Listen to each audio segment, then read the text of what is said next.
Season 8, Episode 16, number 323 of the Decoded Podcast. I wish I could say it's sponsored by some type of cowboy um, clothing apparel company, but I can't say that. Body built by Bow. That would be awesome, eh? That is, it's all true. It's four Body B's in a built row. Wow. What could you? So, yeah, you still got me thinking about the Duck Dynasty poutine. Body feels built by Bow. There's our new line of clothing. Yeah. The Yep. 4B we could have like placed on the little pocket. 4B. That would be good. Start with the cowboy shirts. Always start with the cowboy shirts, right? Okay. Yeah, and look at this. I think this is the fastest ever that Gary, good morning, Gary, and good morning, Rochelle, or bon matin. The fastest they've ever said good morning. Like they must be wired and awake. Well, I wondered because I think something's notification just popped up and Rochelle dropped a heart on something I posted. I'm not sure. So as soon as I saw that, I was like, someone's up. Someone's up. She liked my tweet too. Like you know what? I'll tell you what's going on with Rochelle. Okay, Rochelle, you'll have to confirm. Well, you can confirm, you can deny, you could just not say anything. That's right. She's writing report cards. She probably hasn't slept in 24, no, not 24 hours. She got home from work. She did her family thing. Then she said to the family, I got to go work on report cards. So she's wired right now. As she's listening to us, she's coffee everywhere. There's rosary beads everywhere because she's into the spirituality and she's just cracking off writing those report cards. That's my guess. And Gary is still feeling the glow of me visiting him this week. Gifting him with your presence. It finally happened. And my family, I didn't tell Gary this, I don't think. My family was laughing at me because they normally laugh at me. So I told them when we were talking about exam week, the boys were breaking down their week. I was breaking down my week. And I'm like, okay, on my prep day, I'm going to St. David's. I got to see Gary. My wife's like, who's Gary? I'm like, Gary. And then I explain who Gary is, but, I don't know if it sank in. She's like, well, why are you visiting Gary? I'm like, because he's going to help me. He's going to provide me with resources for my new job. And Gary's done this kind of work, so he knows he's going to help me out. So I got to go visit Gary. But then we had the exam postponements because of the bus cancellation issues. So the days that I was going to go see Gary kept getting postponed because I wasn't allowed to leave on those days. So it finally happened. I finally got to Gary's school, and it was nice because not only did I get to hang out with Gary, I got to one of the teammates that he works with in his room was there as well, and she would confirm some of the things that he was talking about, which was really nice to get a different perspective of how to do the same kind of job that we do. And then when I went to the office to sign in, the principal was there, and I had a nice chat with him because he used to be, oh my God, there's so many connections. I know his wife, I know his sister-in-law, and then my wife knows them. And then he was once one of the, like a tech consultant for the board. So I know him from that realm as a consultant.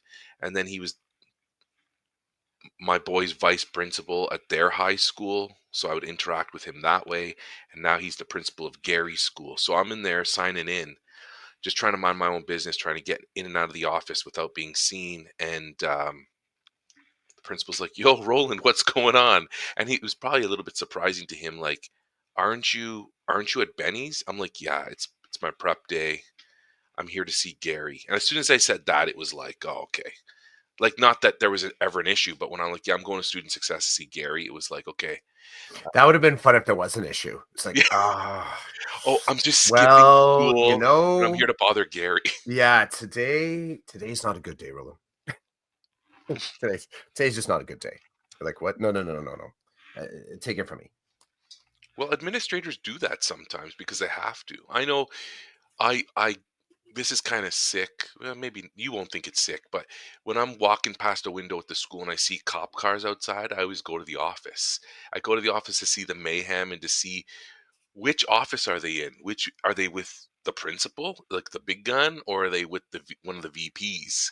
And Mm. yeah. So some people might say that's sick, but I'm like, no, I think it's cool. No, Anyway, I'm the guy when that stuff's cracking off. I just kind of roll by. I'm like, hey, how's it going? They're like, good. I'm like, good. I just kind of move along. It's like, yeah, nothing to see here. Nothing to see here. I nothing to just see kind of, here. yeah, yeah. Rochelle says, "Yep, been up since 5:30. No coffee. Didn't get as much done last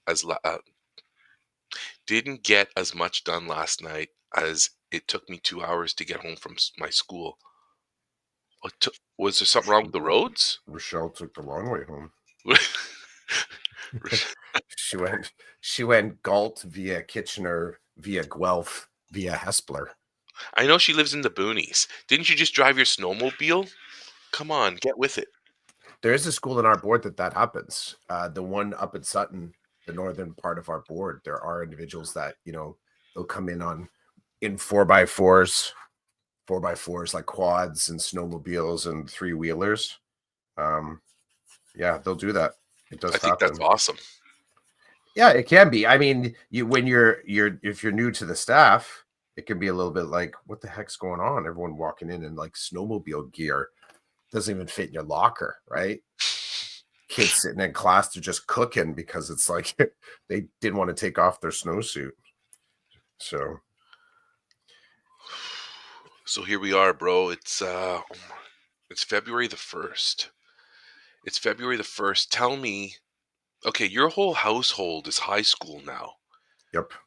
My wife's still living in the elementary panel, Mm-hmm. and Rochelle, jump in on this if you feel the need to, but it seems like for the elementary folks, January was never going to end. Whereas for me, and like the whole high school thing, you flip over new semester, the exam week there's an intensity to it, but there's also a lightness to it in a way. Mm-hmm. Um, it's nice. I got to tell you, as a former elementary person, it was nice to have. Now maybe that's the excitement talking, the newness talking of it, but I like that I just flowed out of January and into February. Whereas my wife is like, oh my God, is this month ever going to end? And I remember those days before re engagement when I was in the classroom. I was like, this year's never going to end. We're just stuck in January on repeat forever. Um, how do you feel about the turnover in high school? Because your whole house is high school. So is there a what's it like? What's it like for your wife as an administrator this week? I'd love to hear all these things from your perspective. I think there's less of, okay, so from the teacher perspective, and I think what you're sort of vibing on right now is the false refreshment. It is. It's a false refreshment, right? Yes, there is a separation between the two semesters if your school is semestered, and you get this kind of sense of um, like excited anticipation as you're coming up to, because you're coming out of like, culminating activity, exam kind of prep, and then you get this kind of like this you get in your head as far as like, I'll be able to sort of chill a little bit, just a little bit, take the foot off the gas a little bit once I hit exams. But one of the truths that happens in there is that the moment that sort of occurs to you, then something else in your brain says, oh, but now I'm going to get a ton of shit done. I'm going to use that week or whatever it is, the 8 days, 7 days, I'm going to get a ton of shit done. And every year it's kind of the same thing. I get a ton of shit done, but it's never the stuff that I think I'm going to get done. There's a sort of a bait and switch in that. So yeah, so there's an element of false refreshment to it, because I didn't do, if I had 10 things on the list of what I wanted to do, I did 20 other things. Useful, sure, but not exactly what I was looking for. Critical bits, yeah, I got that shit done. As far as, and I think, sorry, if I can speak for both my kids, I think it's similar for them. They kind of thought they were going to operate a certain way, and it kind of didn't happen. And I would say not because they didn't make plans. I both of my kids, for this particular season, this transitional season, they both did a really good job of building a plan and trying to stay to it. I don't know. There were just some like X factors that popped up, opportunities that popped up, and I guess I'll credit them with being flexible and still doing a solid job of closing up their semesters. For my spouse, what I just observed from the administrator side is that those cycles are totally different, and even more different at the principal level, because at the principal level, it's all system and staff. You're no longer bound by what we so get swept up in, which is the kids' schedules. The teacher schedule is the kids' schedule. That's not what it's like from my observation. For her experience, her schedule is bound by public relations and community connections, and sometimes the staff, sometimes the SO, sometimes the director stuff, sometimes a lot of meetings. So there are a lot of external pressures that don't flow specifically according to report card and exam and assignment deadlines. So that's what I've observed for her. And I've observed also sometimes the frustration that she is existing in that space, because for her, sometimes the things that she has to get done, sometimes the teacher schedules and all those other things are kind of an impediment. So she has a lot of wait time. There's a lot of wait time that she has to go through sometimes to get stuff done. So yeah, that's what I've observed in that. But it is, I'll still hold on from my perspective in the classroom, it's false refreshment. Despite the fact we sort of, I do say things like we're halfway through the school year. I say things like the second semester. Well, maybe you might not have experienced this before, but the second semester, despite its similar length to the first semester, it does, I have found, move faster, and it also ends faster. So one of the tools that we have with between semester 1 and semester 2 is this whole idea of credit salvage, credit recovery. And it's almost like you can stretch that into semester 2. Well, you can't really, and you can do it in-house. So you can kind of take care of your own, so to speak. You make it to the end of semester 2 and you do credit recovery. In our board, you got like kind of two choices. You put on pause, and it can kind of impact your next school year, semester 1, if you didn't finish the prereq that you need. Or you can sign up for summer school, because we actually have credit recovery summer school. But either way, there's an expeditiousness, a very much like hurry up, we got to get it done in semester 2 that doesn't specifically exist in semester 1. It's different. We feel like we can kind of stretch out and kind of flex and relax a little bit. I want to comment back just on report card season. I am every year when I hear talk about report cards, I am just mind blown at what I perceive to be the traumatizing experience for elementary school teachers to do report cards. The way it's described, the amount of time it takes, getting up at 5 a.m., like all this kind of like idea. It just seems like doing report cards at elementary level is incredibly traumatizing, or just a beast. And I'm not trying. I hope I'm not trying to diminish it or comment on my secondary colleagues. I'm sure for some of them as well, it's like it's hard to do secondary. The stories I very rarely hear the pain of doing report cards at the secondary level, but it seems to be a trope in elementary language, like report card season, IEP season, like these kind of things. Like seasons are a long time, dude. Like you're calling it a season? That's a long time. That's longer than a week. Now, I get IEP season because for me, that's the first 30 days, right? So I get it, first 30 days. But then it's kind of like I'm nickel and diming along the way. But when I hear IEP season from an elementary school teacher, I imagine someone barely hanging onto an anchor, barely floating on a piece of little teeny ice, and it's about to tip over, and it's like you're going under. Like I've yet to hear the story of someone says, yeah, it's all good. Oh, good. So I think I just experienced some PTSD as you're talking about report card season in And elementary. this isn't just you and me, like in 8, 10 years that we've known each other talking about elementary. I think this is something that I've just witnessed in discussions with other teachers as well. Like I've yet to hear the growth mindset conversation about It is a it is a IEP season season. because I know in this house it is because you break time down into evenings and weekends. So it's like, okay, tonight I have to get this done. I have to enter in these grades. This weekend I'm going to do my learning skills. Like you dedicate a whole section of a report card to a weekend, or a weekend to the report card. Whatever. If my son has a hockey tournament, the computer's coming with me, and in my spare time I will be doing report cards. Like it is a beast. It is a beast. The people who leave it to the last minute, God bless them. I don't know how they do it. I don't want to live that way. Anyway, it's a beast. And now, oh my God, I've been traumatized as a secondary teacher because IEP season for me is I thought it was bad in elementary, but the only reason it's bad here is because I'm the spec ed teacher who does all the IEPs. So it's like it hurts. The first 30 days of the school year are it hurt in the fall.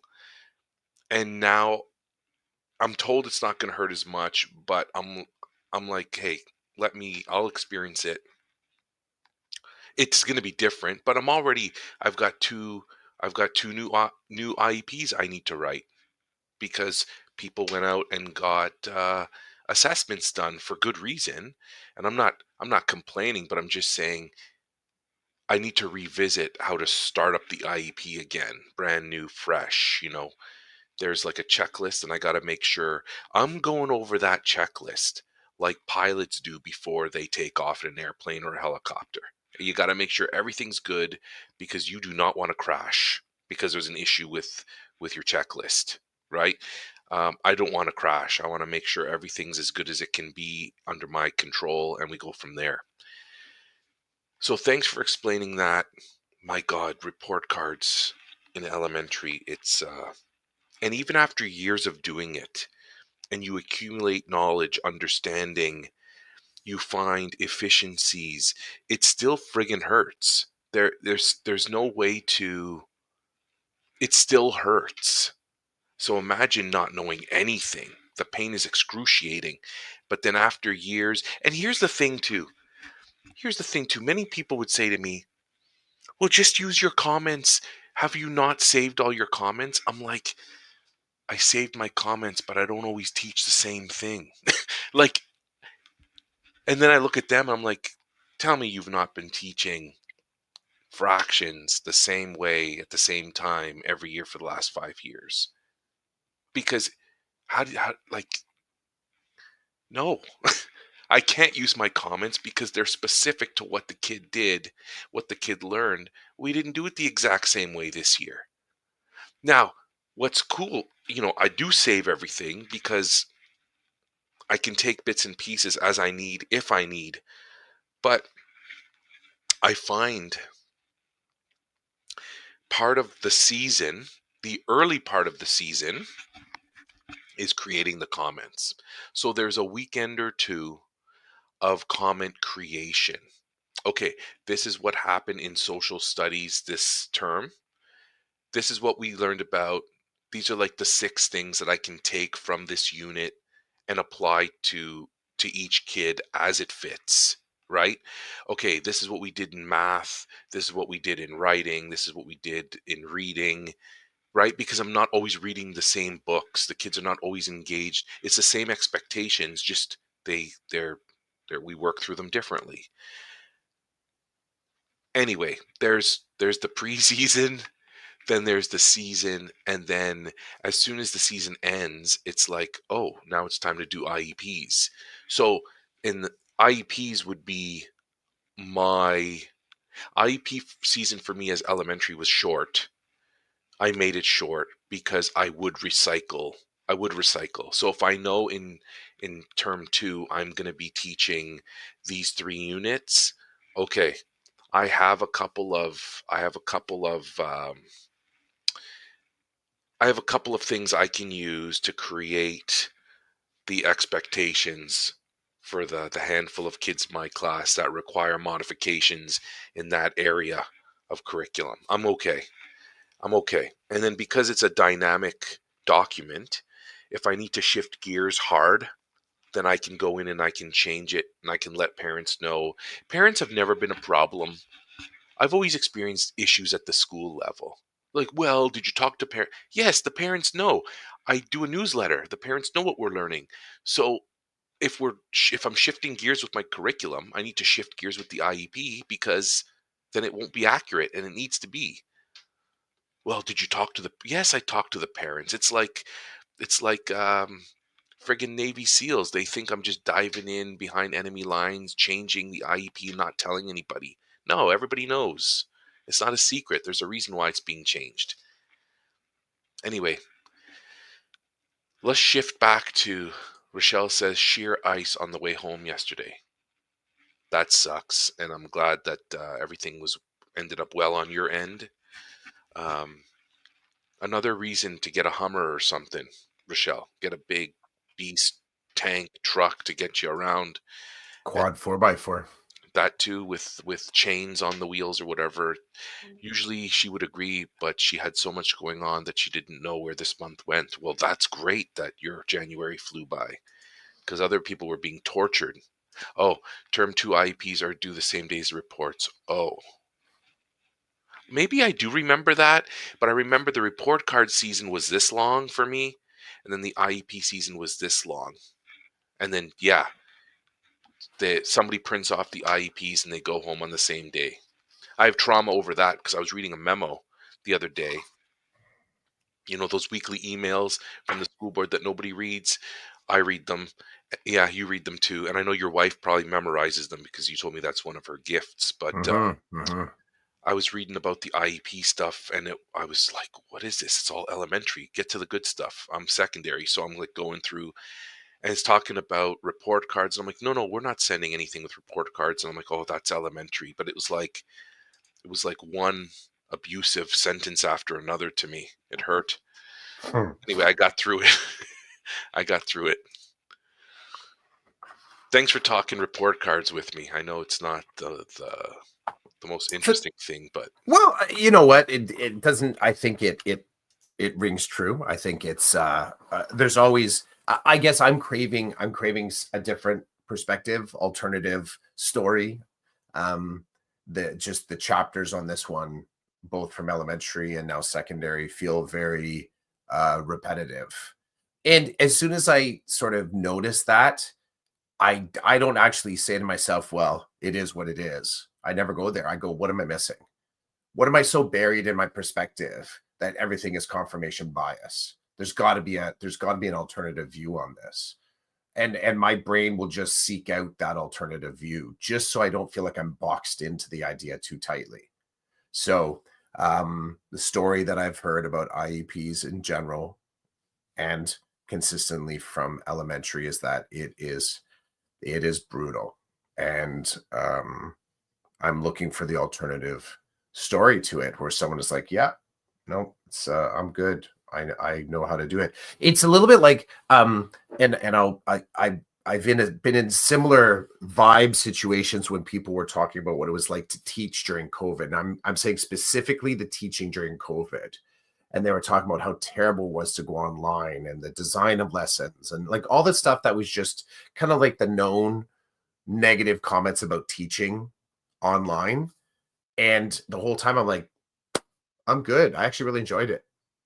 I enjoyed building relationships, meeting the families. I felt like I was in many times at my digital creative best. I still use some of the things that I've learned, actually quite a few things that I learned about teaching through digital platforms and building relationships there. Some of the apps and the tools that I discovered because you had to, I felt I had to, I still use because they actually work in a hybrid classroom, right? In a one-to-one classroom. For us, that just means all the kids have a digital device. So similarly, I had a counter a counter view to what it was like teaching during COVID. So I want someone to be that for me on the perspective of IEP writing and report card writing. Now, for me, yeah, I have efficiencies as well. I have, my checklists. I know sort of how I'm going to go through my IEPs. I have a long range planner. It's like a project management tool that I've built in Google Docs that month to month, I just have them set up on the months and the weeks, not specific. So it's like I'll share it may be useful to you. I'll share it with you. And it literally is like September, October, November, December, January, February, March, April, May, June. And it has all the tasks that are specific to completing IEPs with also the different seasons within the IEPs, like when the IPRCs. So we have a couple times a year when there's the meetings for any kid that's going to be changing their service model, or the grade 8 kids coming up to grade 9. So these are our IPRC moments. Continuation times, as in, are the kids going to be continuing with their programming? In my case, community classroom programming. All of these have a specific, like within a 1 week range, month to month, and sending paperwork home, getting paperwork back, uploading to reminders to update, because there are benchmark dates for me that I use just to update. Like I won't sit and trickle we have communication logs in the actual IEP. So if we're having discussions about the IEP, we make a note of that in the communication log. I will actually accumulate all the post-its and little pieces of paper, and then I will sit down and take 2 hours and kind of upload that. And sometimes it's like it could be anywhere. In some kids, like 15, 20 entries. For some kids, just one entry. And I'll do that in one sitting. But I have that in my long ranger. Why do I say this? I figured out efficiencies. I've got no problem with doing IEPs, monitoring IEPs, talking about IEPs, but doing the research, adjusting safety plans, any of that, healthcare plans, all these other things that are kind of like a part of our student success spec ed model.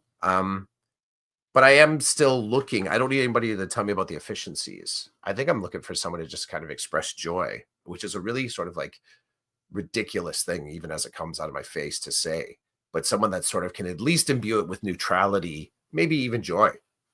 So That's a good one. That's a good place to land on that. Yeah, I would love to see your stuff, and mhm, Gary would love to see your stuff too. Uh, yeah. one of the cool things, this is kind of neat that we're talking about efficiencies, checklists, process. When I was visiting with Gary this week, we geeked over some of his stuff. Mhm, Gary was showing me some of the things he's set up as the head of his department, and I was enjoying those moments. I was mhm, taken aback. I was impressed. I was like, "Oh, I like this." The geeking out on the things behind the scenes that help you function a certain way, right? Like I could appreciate that. I can appreciate the process that one goes through to get to that place. And I was geeking out with you and with Gary the other day about a simple innovation on, I'm going to call it an innovation on my end, that made me feel proud of myself because it's like this whole time from September to now, I've there's been no innovation for me. There's just been, here, do this. This needs to be done. I'm like, okay, how does one normally do this? Is there a checklist? I was reactive mhm, because I didn't know any better. But now that I have a little bit of knowledge and understanding, I'm now applying some of that in a way that works for me, to make me what I would think a little bit more effective and efficient. And so I had this moment the other day of me doing something that works for me. I was like, oh, okay, this is a good feeling when you get to this point. Because in elementary, I would say that I was rolling in that space a lot more than I was rolling in I was rolling more in the proactive space and the reactive space. And then I come here and I'm constantly reactive, reactive, reactive, because for me, I would say it's workload and like mental capacity that's just being tapped at the max all the time. There was mhm, no processing space for me personally. There was none. It was constant reaction, right?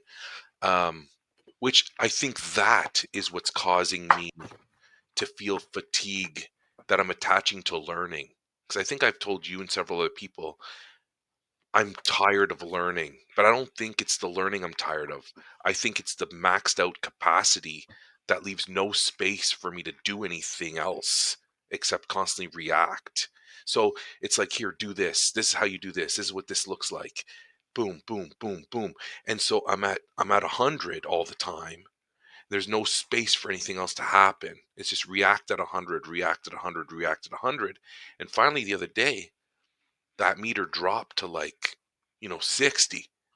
So in that 40% open space to be proactive, I was like, hey, Roland, shut up and stop and look at this situation for a second. If you do this, this, and this, that's going to bring down your reactivity a little bit more, which leaves more room for the proactivity. So I was like, I was excited, right? And everybody was looking around at me like, that's your innovation? And I was like, yeah, this is me finding that two sticks rubbing together makes fire. And they're like, that's old news. I'm like, not to me, it's not.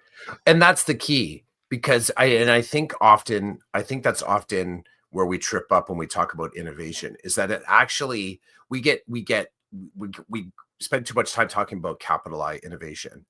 It's the sense of discovery in your own sort of like property or your pedagogy of a change that was right there in front of you and you just noticed it. It's the finding $5 in your pocket on laundry day. It's that, it feels that good. So yeah, anybody that sort of like gives any side eye to someone that finds that little efficiency and has just that gleeful, almost like uh, uh, mirthful response to finding it. Anyone goes side eye, they're not supporting other people's innovation, because capital I innovation is so fleeting. It really is. And you're also, in that case, it's so outward facing that you're measuring it against somebody else's innovation, which for me is like, that's just clout chasing for me. Wow, clout chasing. I haven't said that in a long time. But yeah, that's just clout chasing for me. So it's, I love to hear where people kind of figure out shit like that. And they're just like, this is cool. Because really, as you're describing it, my brain does go, because you're talking about creating, the form with the photo, with the thing and the connecting all the thing. And my brain is kind of like just receiving it neutrally. I'm like, cool, works for you, fantastic. But I can hear on your end, you're like, yee, like, just no. And I don't ever want to be in a position between the you and I where you would have to follow up with me and say, no, but you don't get it. You don't get it. You don't, because I do. I want you to know that I get it. I get it. I can totally understand and appreciate the joy that can come from sort of doing something like that.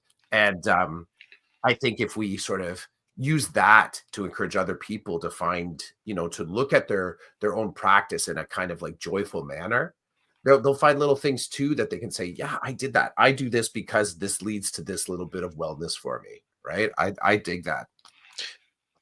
I'm at the point where, and you know this, I don't need you or anybody else to pat me on the back for the innovation. I'm just really proud of myself because I know that something good has happened for me to break. I feel like I've broken through the reactivity a little bit, which is good because I thought it was never going to happen, even though that's not true. It's going to happen. It's just there has been so much to learn, and it's not even, I'm not done learning. It's just there's just so much in such a little short period of time that I just, yeah, it's like you know what? Before I was, I just had my nose and my mouth above water, and now like my beard's above the water. And I'm like, I can look around a little bit. It's not nothing, not everything's so urgent anymore because it's just not, because I've learned some things and I've been able to apply them. But I tell you, I got hit in the face the other day, not literally, with like a new situation. They're like, here, you need to deal with this. And I'm looking around like, is this a joke? Like, you just dropped this on me? They're like, well, you are, this is your position. This is your student. They're on your caseload, and this is what's happening now. I'm like, okay, guess what? Because of that, I'm not going at your speed. You're going to go at mine if I'm the guy. right? So it was a leadership moment in my opinion. It was, you've given me the task. Now I'm walking away from you to go build my plan and to execute my plan. And then if you want to jump in and you want to be the armchair quarterback, go nuts. I'm not paying any attention to you in that regard. If this is mine, then I'm going to lead it and I'm going to execute. And Mhm, I'll go from there. I'm taking extreme ownership of this situation. So instead of being worried and being scared and asking 8,000 people, I will execute my plan. I will build a plan that is purposeful and makes sense based on what I've learned and any advice I get that I deem appropriate, and we'll go. And if it's good, it's good. And if it's not, then I'll learn why not and I'll move on. But I'm not sitting around on my hands waiting for everybody else to do something. mhm. I have my plan. I will execute my plan and we'll see what happens. I'm sick and tired of sitting around waiting for other people. I know you know that, and I know that one of the student success head at my school, she said this all week, we are a team. And I'm not it was neat to see her philosophy of the program area. We're a team, we're not individuals here. This is why we work as a team. And I don't disagree with what she said. We are a team, but when she needs to lead and execute, she does. And I've watched that from the student success people.